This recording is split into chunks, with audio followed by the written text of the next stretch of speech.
Hello అండి, అందరూ ఎలా ఉన్నారు? నా పేరు ఉదయ్, మీరు చూస్తున్నారు ఉదయ్ తెలుగు ట్రావెలర్. ఈరోజు డే 3లో ఉన్నాం. ఇక్కడ నుండి విజయవాడకి 250 కిలోమీటర్స్ ఉంది. మీరంతా బ్యాక్గ్రౌండ్లో చూస్తున్నారు కదా, ఇదంతా సీ ఏరియా. ఎర్లీ మార్నింగ్ అందరికి బేసిక్ ఇది.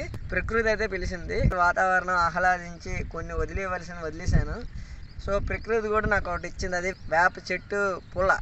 మనం డైలీ బ్రష్ చేస్తాం కదా, అవంతా ఆర్టిఫిషియల్, ఇది న్యాచురల్ నుండి వచ్చింది. దానివల్ల ఈ పైన దంతాలు పై దవడ కింద దవడ గట్టి పడతాయి అన్నమాట. మీరు అంత కాస్ట్లీ పేస్ట్లు ఇచ్చుకున్నా న్యాచర్ ఇచ్చిందంటే ఈక్వల్ అయితే మనం చేయలేం. అండ్ మీరు బ్యాక్ సైడ్ చూస్తున్నారు కదా, ఇవి ఏంటంటే చెప్పులండి. చెప్పులు, ఇవన్నీ చెప్పులు. చెప్పులు ఏంటంటే ఇవి మిషన్కి పంపించి పౌడర్లా చేస్తారు. ఆ పౌడర్ని ఇంటి ముందు ముగ్గులాగా అయితే వాడతారు. సో కొంతమంది వీటిని డెకరేషన్గా కూడా పెడతారు. ఇవి సముద్రంలోనివి చెప్పులు ఇవి. సో విజయవాడ అయితే బయలుదేరదాం, కొంచెం ఫ్రెష్ అప్ అవ్వాలి, వెళ్దాం పదండి. వీటిని మడ అడవులు అంటారండి. సముద్రం నది కలిసిన ప్రాంతంలో అయితే ఉంటాయి.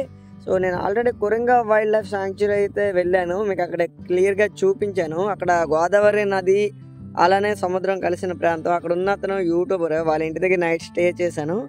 ఇలా రెండు వైపులా దట్టమైన అడవులు అయితే ఉన్నాయి. అది చూస్తున్నారా దూరంగా, ఇదంతా గోదావరి జిల్లాలు కదా, కొబ్బరి తోటలు అయితే ఎక్కువ.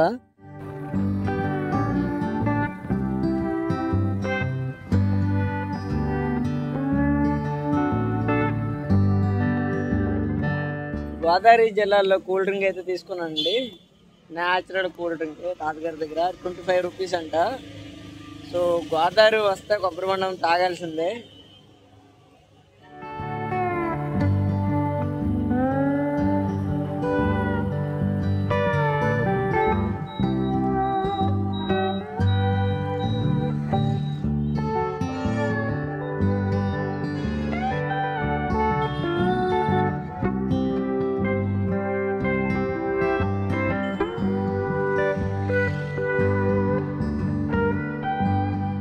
అండి, అందరూ ఎలా ఉన్నారు? నా పేరు ఉదయ్, మీరు చూస్తున్నారు ఉదయ్ తెలుగు ట్రావెలర్. స్వదేశీ యాత్ర డే 4లో మనం ఇప్పుడు ఉన్నాం.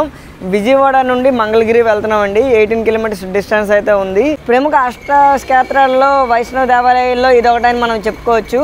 సో అక్కడికి వెళ్ళే ముందు షిరిడి సాయి టెంపుల్ అయితే కనిపించింది. నా దగ్గర క్యాంపింగ్ స్టవ్ ఉంది కదా, ఫుడ్ అయితే ఓట్స్ మిల్క్ అయితే ఉంది. బ్రేక్ఫాస్ట్ చేసి ఇక్కడ నుండి అయితే వెళ్ళిపోదాం.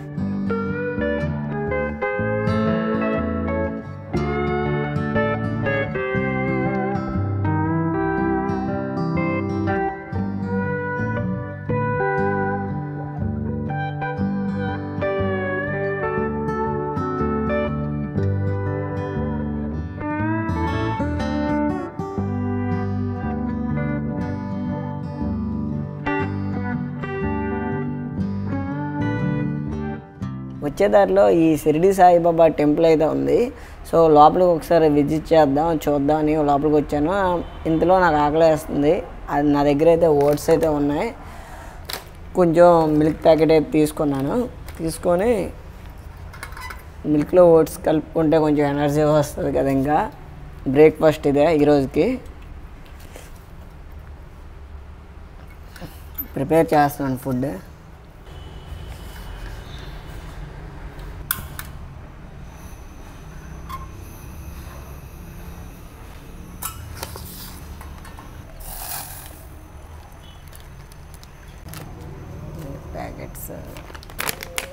నేను ఎంత హెల్తీగా ఉంటే మీకు అన్ని మంచి వీడియోస్ అయితే వస్తాయండి. సో ఇదంతా మీకోసమే. నైట్ డార్మేటర్లో ఉండిపోయానండి. ఫుడ్ ప్రిపేర్ చేయడానికి ఇలాంటి మంచి ప్లేస్ ఉంటే బాగుంటుంది. అప్పుడే బాయిల్ అయిపోయింది.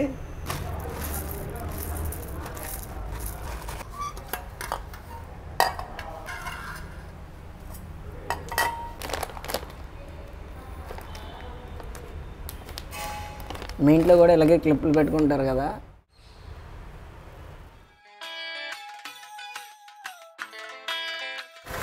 హలో అండి, వెల్కమ్ టు మంగళగిరి. మంగళగిరి అనగానే పానకాల లక్ష్మీ నరసింహస్వామి టెంపుల్ గుర్తొస్తుంది. ఇలాంటి టెంపుల్స్ మరో 3 అయితే ఉన్నాయి లక్ష్మీ నరసింహస్వామి.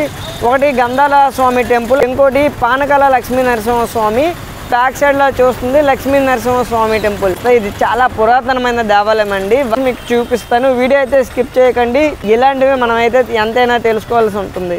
పురాతన హిందూ దేవాలయాల గురించి చెప్పుకుంటే ముందుగా చెప్పుకోవాల్సింది గోపురాలండి. ఇది సుమారుగా 153 అడుగుల ఎత్తులో అయితే ఉంది. కొండ దిగువనున్న లక్ష్మీ నరసింహస్వామి టెంపుల్ దర్శనంకి అయితే వెళ్దాం.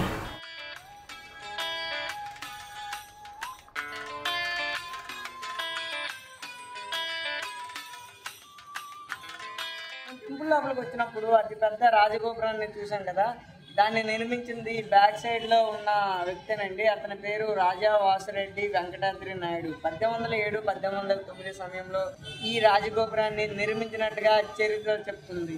ఈ ఆలయ చరిత్రలో మరో ప్రముఖమైన విషయం అయితే ఉందండి. 8వ శతాబ్దంలో శంకరాచార్యుల వారు ఈ ఆలయానికి దర్శించుకోవడానికి అయితే వచ్చారని చరిత్ర పుటలు అయితే ఉన్నాయి.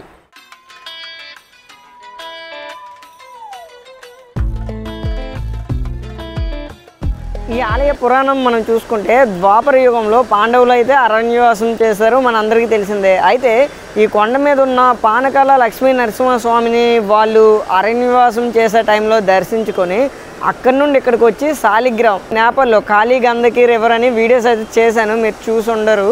సో చూడండి, కాళీ గంధకి రివర్లో ఉండే శాలిగ్రామ్స్ తెచ్చి ఇక్కడ ప్రారంభించారండి. టెంపుల్లో ఇంకా చెప్పాల్సినవి చూపించవలసినవి చాలా ఉన్నాయండి. సో ముందుగా టెంపుల్ లోపలికి వెళ్ళి దర్శించుకొని పురోహితుల వాళ్ళతో మాట్లాడించి స్థల పురాణం గురించి అయితే తెలుసుకుందాం. ఈ ఆలయాన్ని నిర్మించింది ఇతనేనండి, శ్రీకృష్ణ దేవరాయలు.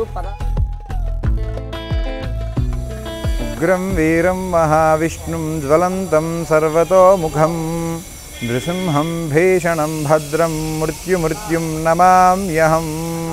మనం ఇప్పుడు మంగళాద్రి క్షేత్రంలో ఉన్నాము. మనకి అనేకమైనటువంటి కోరికలను తీర్చడానికి స్వామివారి ఇక్కడ కొలువై ఉన్నారు. స్వామివారి పేరు మంగళాద్రి పానకాల లక్ష్మీ నరసింహస్వామివారు. ఆయన కొండ మీద ఉంటారు.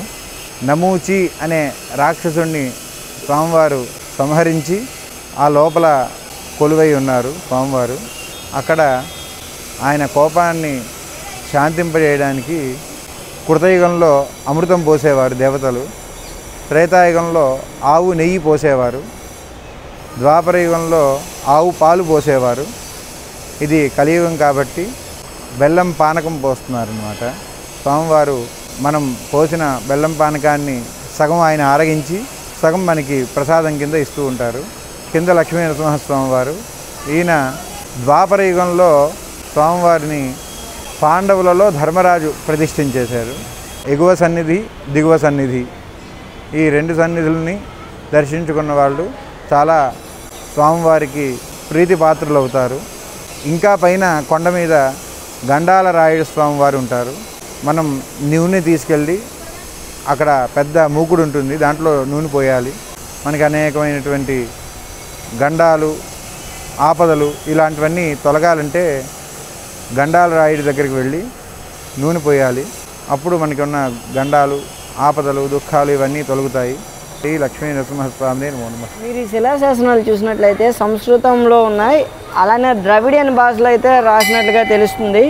ప్రసాదం కౌంటర్ అయితే ఉంది, అక్కడ లడ్డు పులిహోర అయితే ఉంటుందండి. చూసారు కదా, ఇప్పుడు మనం పానకాల లక్ష్మీ నరసింహస్వామి టెంపుల్ దగ్గరికి అయితే వెళ్తున్నాం. సో ఇక్కడ నుండి మనం బైక్ మీద అయితే వెళ్ళొచ్చు. మీకు ఆ టెంపుల్ అనేది ఇక్కడ నుండి చూపిస్తాను. టెంపుల్కి ఆపోజిట్లోనే బైక్తో వెళ్ళాలి, లేదు బై స్టెప్స్ అయితే ఉంటాయి, మెట్ల మార్గం కూడా ఉంది. ఈ ఆర్చ్ లాంటిది కనిపిస్తుంది కదా, ఆర్చ్ లోపలికి అయితే వెళ్ళాలి.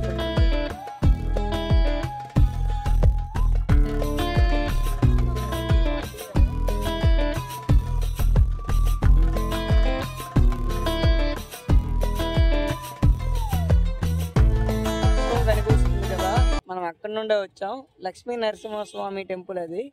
సో అలా గిల్ టాప్ మీద కదా ఇప్పుడు వెళ్తున్నాం. గండాలయ్య స్వామి వారి మెట్ల మార్గం అని ఉంది, అది 3వ టెంపుల్. ఆ కొండ పైకి అయితే వెళ్ళాలి. ఇప్పుడు మనం పానకాల లక్ష్మీ నరసింహస్వామి టెంపుల్ వైపు వెళ్తున్నాం. బైక్ పార్కింగ్, ఇక్కడ బైక్ పార్కింగ్కి 10 రూపీస్ అయితే ఛార్జ్ చేశారు. యాత్ర అయితే ఉంది.